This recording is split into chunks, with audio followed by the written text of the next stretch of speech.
Assalamualaikum warahmatullahi wabarakatuh. Di sini saya akan sedikit menjelaskan tentang pengertian laboratorium. Laboratorium ialah tempat riset atau ilmiah ataupun eksperimen ataupun pengukuran. Laboratorium biasanya dibuat untuk memungkinkan dilakukannya kegiatan-kegiatan tersebut secara terkendali.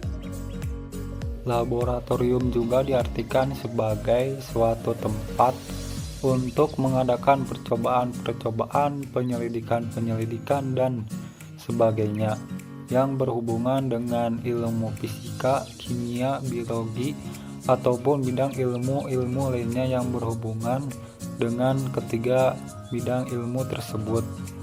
Mungkin cukup sekian dari saya. Terima kasih. Setelah mengetahui apa itu pengertian dari laboratorium, sekarang kita akan membahas mengenai fungsi dari laboratorium. Laboratorium berfungsi sebagai tempat untuk melakukan kegiatan penelitian, pelatihan, dan pengujian ilmiah sebagai pendekatan antara teori dan praktik dari berbagai macam disiplin ilmu. Laboratorium sebagai sarana penelitian, percobaan, pengamatan, riset, dan pengujian ilmiah memiliki banyak fungsi, diantaranya yaitu yang pertama, menyeimbangkan antara teori dan praktik ilmu dan menyatukan antara teori dan praktik. Yang kedua, memberikan keterampilan kerja ilmiah bagi para peneliti baik dari kalangan siswa, mahasiswa, dosen, ataupun peneliti lainnya. Yang ketiga, yaitu memberikan dan memupuk keberanian para peneliti untuk mencari hakikat kebenaran ilmiah dari suatu objek keilmuan dalam lingkungan. Yang keempat, yaitu menambah keterampilan dan keahlian para peneliti dalam mempergunakan alat, media yang tersedia di dalam laboratorium untuk mencari dan menemukan kebenaran ilmiah sesuai dengan berbagai macam riset ataupun eksperimen yang akan dilakukan. Yang kelima, yaitu memupuk rasa ingin tahu kepada para peneliti mengenai berbagai macam keilmuan, sehingga akan mendorong mereka untuk selalu mengkaji dan mencari kebenaran ilmiah dengan cara penelitian, uji coba, maupun eksperimen. Kemudian yang keenam, laboratorium dapat memupuk dan membina rasa percaya diri para peneliti dalam keterampilan yang diperoleh atau terhadap penemuan yang didapat dalam proses kegiatan kerja di laboratorium. Yang ketujuh, laboratorium dapat menjadi sumber belajar untuk memecahkan berbagai macam masalah melalui kegiatan praktik, baik itu masalah dalam pembelajaran maupun masalah akademik. Kemudian, yang kedelapan, laboratorium juga dapat menjadi sarana belajar bagi para siswa, mahasiswa, dosen, aktivis, peneliti, dan lain-lain untuk memahami segala ilmu pengetahuan yang masih bersifat abstrak, sehingga menjadi sesuatu yang bersifat konkret dan nyata. Nah, dalam ranah pendidikan, secara bergaris besar, fungsi dari laboratorium itu ada tiga. Yang pertama yaitu sebagai sumber belajar. Nah, laboratorium sebagai sumber belajar artinya laboratorium digunakan untuk memecahkan masalah yang berkaitan dengan ranah kognitif, afektif, dan psikomotorik atau melakukan percobaan. Yang kedua yaitu sebagai metode pendidikan yang meliputi metode pengamatan dan metode percobaan, dan laboratorium sebagai sarana penelitian, yaitu tempat dilakukannya berbagai penelitian sehingga terbentuk pribadi peserta didik yang bersifat ilmiah. Di sini saya akan menjelaskan tentang jenis-jenis laboratorium. Jenis yang pertama yaitu laboratorium pendidikan. Laboratorium ini berada di lembaga pendidikan seperti SD, SMP, SMA, SMK, hingga perguruan tinggi dengan maksud menjadi bagian dari pembelajaran. Nah, adapun gambarannya seperti ini. Adapun jenis yang kedua yaitu laboratorium penelitian. Laboratorium ini dalam bentuk laboratorium fisika, kimia, dan mikrobiologi dengan maksud menjadi tempat penelitian dan pengembangan ilmu. Adapun contohnya seperti laboratorium fisika, laboratorium kimia, dan laboratorium mikrobiologi. Lalu jenis yang ketiga yaitu laboratorium pengendalian proses. Laboratorium ini berguna sebagai tempat melakukan quality control dengan sebutan laboratorium komputasi. Contohnya seperti ini. Jenis yang keempat, laboratorium pengembangan produk, merupakan laboratorium untuk melakukan pengembangan produk dengan memiliki sebutan laboratorium kultur jaringan atau laboratorium analisis pangan dan pakan. Nah, adapun contohnya laboratorium kultur jaringan seperti ini dan laboratorium analisis pangan dan pakan. Lalu laboratorium yang kelima, laboratorium pelayanan jasa, merupakan laboratorium yang berada di rumah sakit, apotek, hingga klinik dengan maksud memberikan pelayanan kesehatan bagi masyarakat luas. Nah, contohnya seperti ini. Baik, di sini saya akan melanjutkan presentasi mengenai standar laboratorium yang baik. Untuk laboratorium yang baik dapat dilihat dari beberapa unsur. Yang pertama ada bangunan, yang kedua ada kelengkapan sarana dan prasarana, yang ketiga ada pengelola, yang keempat ada pemeliharaan dan penyimpanan alat dan bahan habis pakai, yang kelima ada pendanaan. Baik, kita bahas satu persatu. Yang pertama ada bangunan. Untuk kriteria ruangan dan bangunan laboratorium ada beberapa syarat yang harus dipenuhi. Yang pertama, luas ruang praktik laboratorium untuk satu orang peserta didik, minimal ruang kerjanya itu 2,5 meter persegi. Yang kedua, ada disediakan ruang kosong antar tembok dan meja sekitar 1,7 meter untuk memudahkan dan mengamankan sirkulasi alat dan peserta didik di laboratorium. Yang ketiga, bentuk ruang laboratorium sebaiknya berbentuk bujur sangkar untuk memudahkan komunikasi antara dosen dan peserta didik. Luas ruang penyimpanan alat dan bahan disesuaikan dengan jenis alat dan bahan yang ada di setiap jenis pendidikan.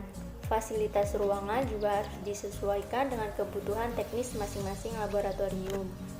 Dan luas ruang harus sebanding dengan banyaknya peserta didik dan jenis pendidikan. Yang kedua ada kelengkapan sarana dan prasarana. Biasanya dalam sebuah laboratorium itu terdiri dari beberapa ruangan, di antaranya ruang pengelola laboratorium, ruang praktik peserta didik, ruang kerja dan persiapan dosen, serta ruang penyimpanan alat dan bahan. Nah, di setiap laboratorium juga biasanya ada prosedur operasional standar atau SOP atau instruksi kerja. Dan biasanya tersedia kebutuhan listrik seperti stop kontak dan adanya sistem pelaporan dan dokumentasi dari setiap kegiatan praktikum di masing-masing laboratorium baik per semester maupun per tahun. Yang ketiga ada pengelola. Dalam setiap laboratorium biasanya ada beberapa pengelola yang memiliki masing-masing tugas dan tanggung jawabnya. Ada 3. Yang pertama ada kepala unit laboratorium. Tugasnya bertanggung jawab terhadap semua kegiatan yang diselenggarakan di laboratorium, baik administrasi maupun akademik. Yang kedua ada penanggung jawab laboratorium. Tugasnya membantu tugas kepala unit laboratorium dalam bidang administrasi sehingga membantu terjaminnya kelancaran sistem administrasi. Yang ketiga, tenaga teknis atau tenaga bantu laboratorium. Tugasnya membantu aktivitas peserta didik dalam melakukan kegiatan praktek laboratorium. Yang keempat ada pemeliharaan dan penyimpanan alat dan bahan habis pakai. Kita bahas yang pertama, ada pemeliharaan dan penyimpanan alat. Perlu memperhatikan hal-hal sebagai berikut. Yang pertama, alat-alat yang terbuat dari kaca dapat dibersihkan menggunakan deterjen. Yang kedua, alat-alat yang bahan utamanya terbuat dari logam perlu diberi perlindungan dan diperiksa secara periodik. Yang ketiga, untuk alat-alat seperti baja tahan karat atau stainless steel, cukup dijaga dengan menempatkannya di tempat yang tidak terlalu lembab. Alat-alat yang terbuat dari karet atau lateks, plastik, dan silikon ditempatkan pada suhu kamar yang terlindung dari debu dan panas. Selanjutnya, alat yang terbuat dari kayu dan fiber disimpan di tempat yang kering. Untuk ruang pemeliharaan sebaiknya ber-AC. Oke, kita bahas yang kedua, ada penyimpanan bahan habis pakai. Perlu memperhatikan hal-hal sebagai berikut. Yang pertama, ruang pemeliharaan atau penyimpanan alat seperti biasa harus ber-AC. Yang kedua, tersedia lemari asam untuk laboratorium yang menggunakan bahan-bahan kimia. Selanjutnya, penyimpanan bahan habis pakai disesuaikan dengan sifat zat kimia tersebut. Yang terakhir, bahan-bahan kimia yang berbahaya seperti mudah terbakar, mudah meledak, dan beracun harus diberi label peringatan yang tidak mudah lepas. Yang terakhir ada pendanaan laboratorium. Karena kegiatan operasional laboratorium itu bergantung pada ketersediaan alat dan bahan, di mana alat dan bahan itu pasti memerlukan dana. Nah, dana ini bisa bersumber dari pemerintah pusat, pemerintah daerah, masyarakat, atau peserta didik yang memakai laboratorium. Selain itu, laboratorium disarankan untuk membuat kegiatan yang dapat menghasilkan dana, meliputi penyediaan pelayanan jasa bagi publik, laboratorium bagi publik, kerjasama dengan institusi lain, serta kegiatan-kegiatan produktif dan kreatif. Selain itu, laboratorium juga memerlukan dana untuk biaya operasional laboratorium lainnya seperti pemeliharaan rutin, perbaikan terhadap alat yang rusak, serta pembelian perangkat laboratorium yang tak terduga. Selanjutnya adalah pengadministrasian alat dan bahan laboratorium IPA.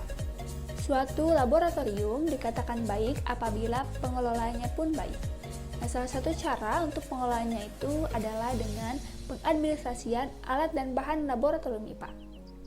Administrasi laboratorium IPA adalah proses pencatatan atau inventaris alat, bahan, fasilitas, dan bangunan laboratorium IPA.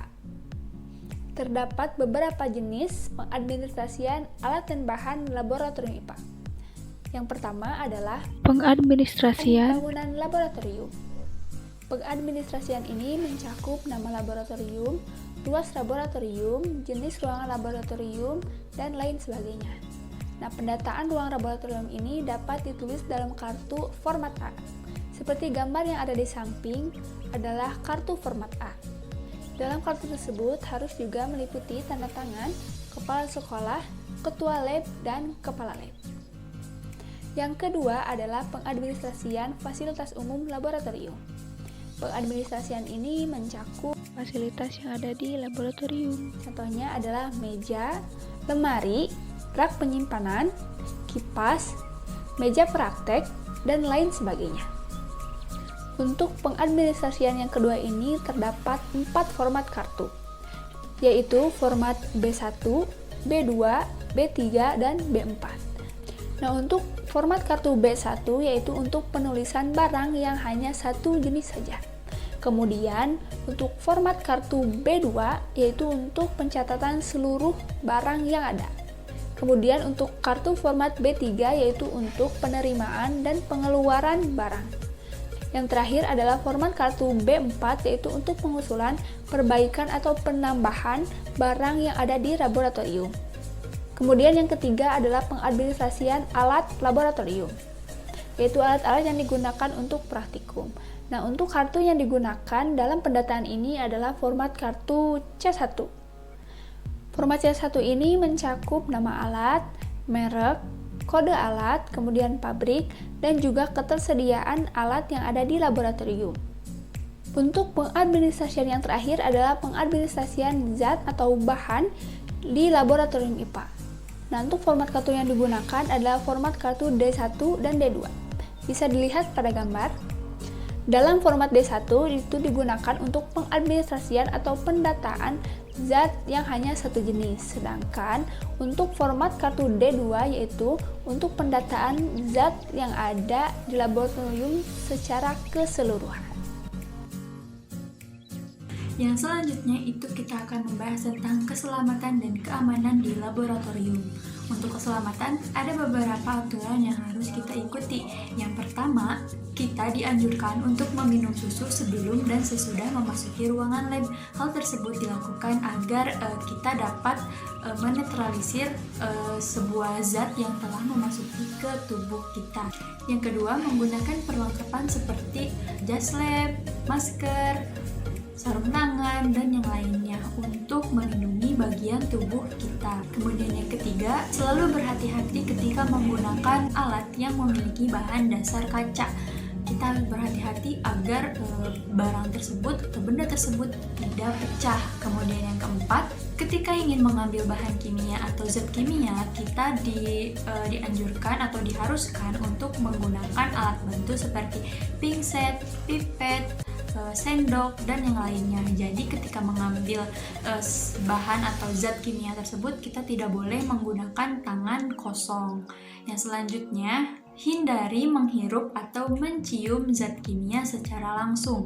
Jadi kita tidak boleh menciumnya secara langsung, tapi kita bisa mengendusnya dari jarak jauh, kemudian dengan bantuan tangan seperti ini.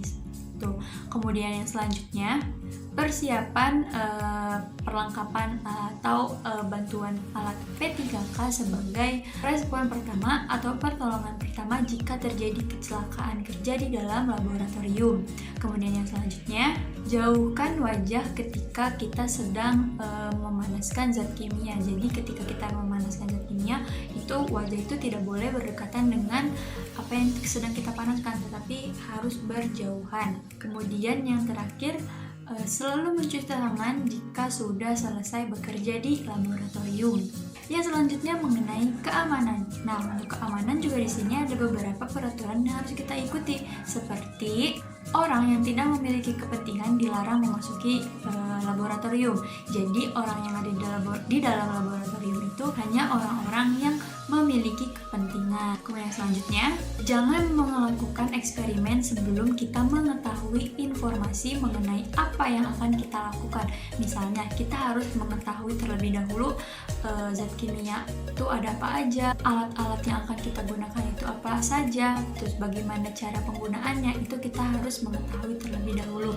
Jangan sampai kita salah menggunakannya atau memakainya. Kemudian yang selanjutnya, kita diharuskan untuk mengetahui alat-alat keselamatan kerja. Kemudian kita juga harus mengetahui di mana letak alat tersebut agar memudahkan kita atau orang lain ketika orang tersebut memerlukan pertolongan. Kemudian yang selanjutnya, kita harus mengetahui bagaimana cara melakukan alat emergensi seperti alat pemadam kebakaran, shower, respirator, dan alat-alat keselamatan yang lainnya. Selanjutnya, setiap laboran atau pekerja laboratorium atau petugas laboratorium harus tahu bagaimana caranya memberikan pertolongan pertama pada seseorang yang mengalami kecelakaan kerja di laboratorium. Kemudian yang selanjutnya itu para anggota harus melakukan latihan keselamatan terlebih dahulu. Jadi latihan ini tuh harus dipraktikkan secara langsung, tidak bisa dipelajari hanya dengan teori saja. Yang selanjutnya, dilarang makan, minum, dan merokok di ruangan lab karena hal tersebut bisa mengganggu kenyamanan anggota yang lainnya. Yang selanjutnya, jangan terlalu banyak berbicara dan juga dilarang untuk membuat lelucon karena jika melakukan hal tersebut dapat mengganggu konsentrasi orang lain dan juga bisa saja mengundang masalah ketika sedang bekerja di laboratorium. Jadi sebisa mungkin kita harus menghindari hal-hal tersebut. Kemudian yang terakhir, jauhkan alat-alat yang sekiranya tidak akan kita gunakan seperti tas, handphone, atau alat yang lainnya. Jadi di atas meja tersebut hanya ada alat-alat yang akan kita gunakan saja. Sekiranya alat tersebut atau benda tersebut tidak akan kita gunakan, lebih baik disingkirkan saja seperti seperti itu. Nah, ketika kita berada di laboratorium, kita juga harus bisa mengetahui apa saja arti dari simbol-simbol yang terdapat di dalam zat atau bahan kimia yang akan kita gunakan nantinya. Misalnya, jika kita mendapati simbol seperti ini, itu artinya adalah bahan tersebut mudah meledak. Jadi sebisa mungkin kita harus berhati-hati. Kemudian jika kita menemukan simbol yang seperti ini, itu memiliki arti bahan tersebut mudah terbakar. Kemudian jika kita melihat simbol yang seperti ini, artinya zat tersebut mudah bereaksi dengan zat yang lainnya. Jadi ketika kita menuangkannya itu harus berhati-hati. Jika kita menemukan simbol yang seperti ini, itu artinya bahan tersebut atau bahan kimia tersebut itu kandungan gasnya berada di bawah tekanan. Jika kita menemukan simbol yang seperti ini, artinya zat tersebut dapat merusak jaringan. Jaringan tersebut contohnya itu adalah kulit. Jadi ketika kulit terkena zat tersebut itu bisa merasakan luka bakar, panas, atau yang lainnya seperti itu. Jadi harus berhati-hati. Kemudian jika kita menemukan simbol yang seperti ini, itu artinya zat tersebut beracun. Jika simbol yang seperti ini, maka bahan tersebut berbahaya bagi kesehatan. Nah, kesehatan di sini itu tidak terlalu berat. Misalnya contoh menimbulkan efek batuk, kemudian membuat kepala menjadi pusing, seperti itu. Jika simbol yang seperti ini, maka zat tersebut bisa membahayakan kesehatan yang serius. Misalnya bisa menimbulkan luka bakar, kemudian melepuhnya kulit-kulit, dan juga berbahaya bagi kesehatan organ dalam, seperti itu. Kemudian yang terakhir, jika kita menemukan simbol yang seperti ini, artinya bahan tersebut dapat merusak lingkungan, seperti itu. Jadi bahan yang telah kita gunakan tadi tidak boleh dibuang secara sembarangan, namun harus dibuang dengan beberapa peraturan atau ketetapan yang telah ditentukan. Nah, jadi itu adalah hal-hal yang harus kita perhatikan untuk keselamatan dan keamanan ketika kita sedang berada